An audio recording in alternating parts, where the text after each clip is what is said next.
Good morning, everybody. Hey, hope you're having a great day as we head into Wednesday, halfway through the week. Hey, again, I talked about yesterday about a free report we're offering about Social Security. It's important when you're kind of deciding when to start taking your Social Security benefits. That's going to be one of the most important decisions you're going to have to make regarding your retirement. And I have a complimentary report that covers who, how, what, and when about Social Security decisions that you're going to need to make. To get your report today, all you have to do is text the word security to 863-285-3815. You spend decades paying in, so help make sure that you're maximizing what comes out. To get your complimentary report, just text security to 863-285-3815. That's security to 863-285-3815. Hey, to help you out a little bit, I got on the screen here. All you have to do is text the word security to 863-285-3815. Again, there's no obligation. It'll come straight to you. And so a great report to help you out when it comes to Social Security.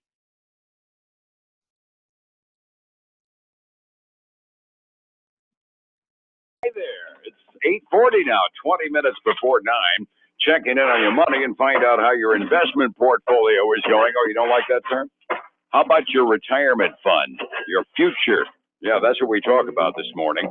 Downtown, offices of Statler Financial Services, we go, and Phillip Statler standing by. Phillip, good morning. How are you? Good morning, Dave. Hey, we're doing pretty well this morning. It's a pretty decent day outside. I didn't expect to see sunshine based on the clouds, but I'm happy to see it since taking a little drive up to Orlando later on today to visit my niece who's vacationing up there. So I'm kind of happy to have a chance to take the drive. Inflation, our lead story for the day, the consumer price index. And, well, once you got rid of the bump in gas prices we had last month, they say we only went up in price to live around this country by 0.1%. Then you factor in the gas, and it was 0.4%. Yeah, exactly, Dave. And so gas always plays heavy on our economy. And so the 0.4%, the total CPI, that was in line with expectations. I got to tell you that the core CPI, when you take out the fuel costs, it was 0.1%, and we expected 0.2. So I guess it depends on which side of the fence you're on, whether that's good news or bad news.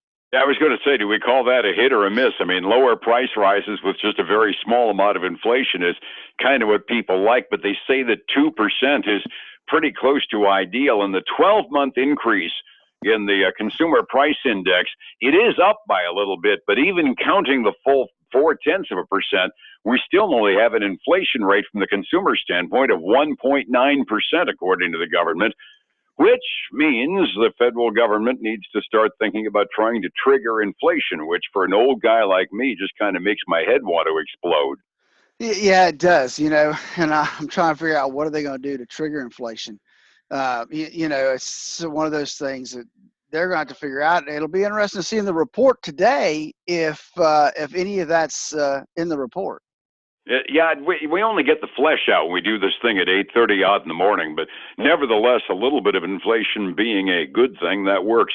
Let's see, later on this afternoon, market moving event is going to be the minutes of the Federal Reserve's Open Market Committee.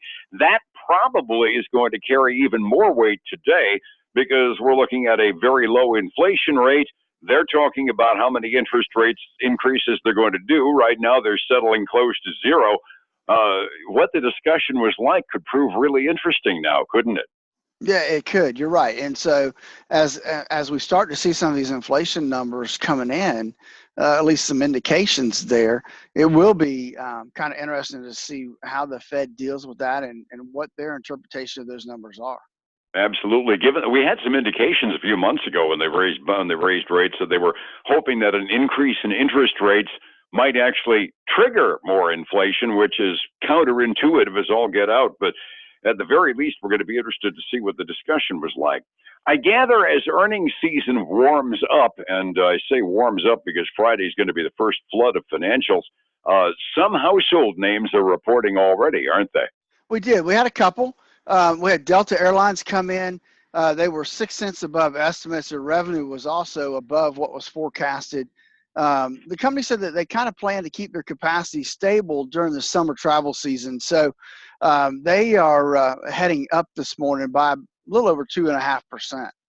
That looked good. I noticed they're on one of my big winner lists this morning, so I knew it was at the very least, a favorable report from the investor's standpoint.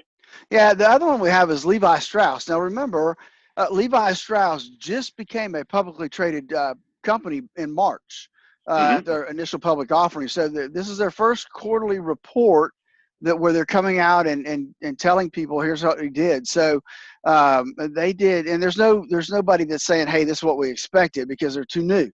But the quarterly profit was 37 cents a share. Revenue was 144 or 1.44 billion. So not bad for the first quarter. Revenue was up 7% compared to a year ago first quarter. And so they're actually getting a pretty good bump on that on the public markets. They're up about 6.5% this morning. No, that's a good way to start out. Just how many, what's been less than 60 days since their IPO. First quarter report is always an interesting one, but people evidently like what they're seeing even after getting their first blush. Yeah, I guess so. And I don't remember exactly what the IPO price was, but they're looking good this morning. Hey, on the other side, we got WD-40, the old standby that fixes everything, right? Yep. Yeah, they beat by 2 cents a share.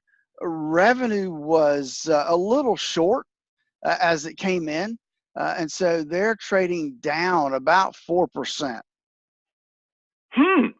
Time for more of those Facebook memes about weird uses for WD-40, huh?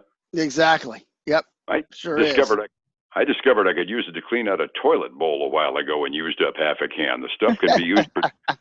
It really works, believe it or not. It's good for just about everything. I was looking at a really big drop yesterday that came as a surprise, and frankly, I was out of the loop. It's got to be trade concerns that prompted us to dip yesterday, wasn't it? Well, we're dealing with some other. I mean, yes, trade is probably a big part of it. You have the IMF come out and cut their global growth forecast. So I got to think that's got to be weighing on our markets. However, we're getting some bounce today, so I'm not sure what caused it yesterday, but hey, we're getting a bounce, a pretty nice bounce. At least a little earlier, we were getting a pretty nice bounce. We'll take that happily. I knew about the IMF report, and I didn't have a chance to really see much of it. I knew they were predicting a global slowdown of sorts. Yesterday, setting the table, Dow was down by 190 points. The NASDAQ fell by 44, and the Standard & Poor's down by 17 and some change. Everything was down by over 0.5%, and the Dow kind of led the parade with a 0.72% drop. IMF says that things are slowing down, which is something that Phillip and Dave have been saying for a long time. So what else? It's about time they caught up with us. Yeah, I mean, we're just trendsetters here, boss. Where are we going 45 minutes before the market opens this morning, Phillip? Hey, we have a slight tinge of green. The Dow's up $37. The S&P is up 5 3/4. NASDAQ's up 12. Gold and silver are both down just a tad. And crude oil is, I think it's about where it was yesterday when you and I got talking, $64.32 a barrel. I think it's about the same. Yeah, it was showing 0.5% up from last night. Must have been a sell-off, but as long as it stays stable day to day, I can live with it, although I may not like the absolute level. Looks like they read the IMF report and didn't like it over in Asia. The Asian rim markets were all off at the close this morning. Europe is mixed. Germany's up. Great Britain, for the moment, is off in their current Brexit panic and circus going on over there. Phillip, somebody need to turn this information into a fruitful retirement for me and my family. How would I get a hold of you on the phone? David, give me a call at 863-382-0037. They can follow us on Facebook at Statler Financial Services, like our page there. And then join us every weekend for the Statler Financial Radio Show, noon on Saturday, 10 a.m. Sunday mornings on News Talk 730. And online, of course, available streaming at newstalk730am.com. Phillip, thank you so much. Scotty's going to sit in for me tomorrow, and I will talk to you on Friday. Have a great day. All right. Thanks, Dave. You have a great day, too. Thank you much, my friend. It's 105.7 Light FM and Statler Financial Services, Phillip Statler. Hey, as we kind of close out the show today, I did want to remind you again, of our free report on Social Security choices. All you have to do is text the word security to 863-285-3815. That's right. Just text the word security to 863-285-3815. Hey, guys, have a great day. I look forward to seeing you tomorrow.